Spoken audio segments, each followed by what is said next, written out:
Hi there. Do you know what I'm using to wave? It's the distal radial ulnar joint. Allow me to fill you in.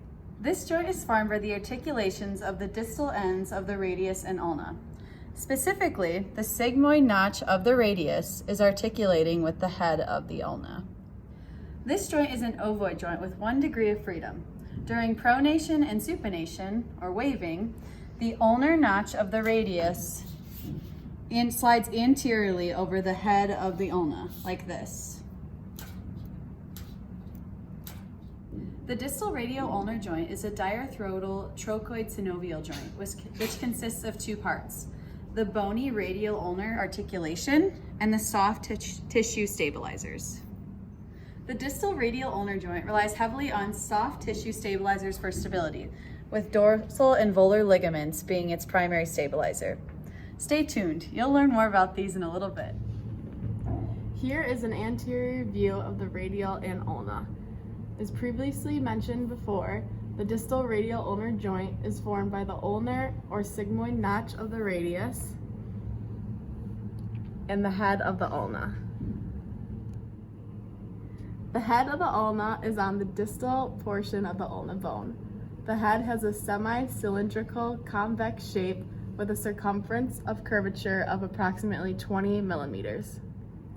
The ulnar notch is concave with a circumference of curvature of approximately 30 millimeters. It is located on the medial side of the radius. The shape of the ulnar notch is not uniform, meaning one person's notch may be different than another's.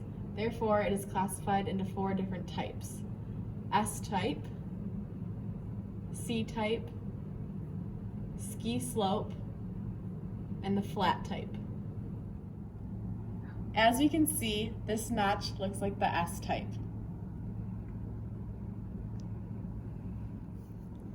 And this notch looks like a ski slope.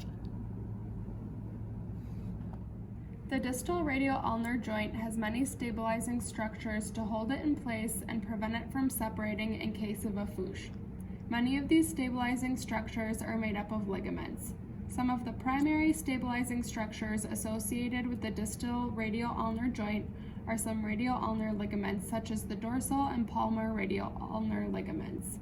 The palmar radial ulnar ligament, also known as the volar radial ulnar ligament, shown in the orange, articulates with the ulnar notch of the radius and the ulnar head on the volar side, whereas the dorsal radial ulnar ligament, shown in the blue, articulates with these same surfaces but on the dorsal side. Some of the secondary stabilizing ligaments of the distal radial ulnar joint are the extensor carpi ulnaris subsheath, ulnocarpal ligaments, the TFCC, the articular disc, and lastly, the distal part of the interosseous membrane. Let's start with the ulnocarpal ligaments. On this photograph, you can see the ulnotriquetral ligament, shown in green, connecting the ulna to the triquetrum. You can also see the ulnolunate ligament, shown in pink, connecting the ulna to the lunate. Next, we'll take a look at the extensor carpi ulnaris subsheath that provides stability to this joint. The muscle contains a sheath of fibers separate from the flexor retinaculum, which blend and strengthen the posterior portion of the TFCC. This is a picture of the TFCC, which includes the ulnocarpal disc, dorsal and palmar radial ulnar ligaments, ulnolunate and ulnotriquetral ligaments, ulnocarpal meniscal homologue, ulnar collateral ligament, and the radiotriquetral ligament. Lastly, the distal part of the interosseous membrane stabilizes the distal radial ulnar joint because it helps hold the radius and ulna together. The articular disc, another component of the TFCC, is another essential support structure for the distal radial ulnar joint. The articular disc is a triangular, fibrocartilaginous ligament that serves 2 major functions. The first major function is to separate the distal radial ulnar joint from the radial carpal joint, or the wrist joint. The articular disc creates a separation of the distal radial ulnar joint from the radial carpal joint. This separation allows for longitudinal rotation of the radial ulnar joint independent from the carpal joints.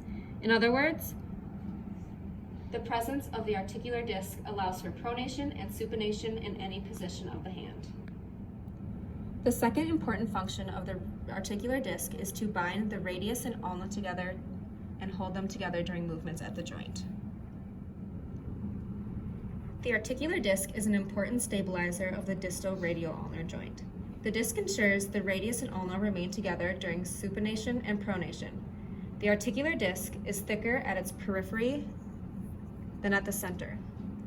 The thick apex of the triangle attaches to the ulnar styloid process, and the thin base of the triangle attaches to the ulnar notch of the radius, proximal to the radiocarpal articulation. So these attachments allow for the ulnar notch of the radius to slide over the head of the ulna during pronation and supination.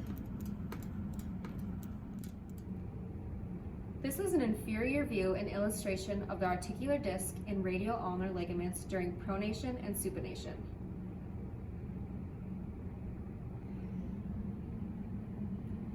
The ulnar portion of the radioulnar ligaments in articular disc are responsible for much of the movement. There is less movement on the radial end of the articular disc in radioulnar ligaments.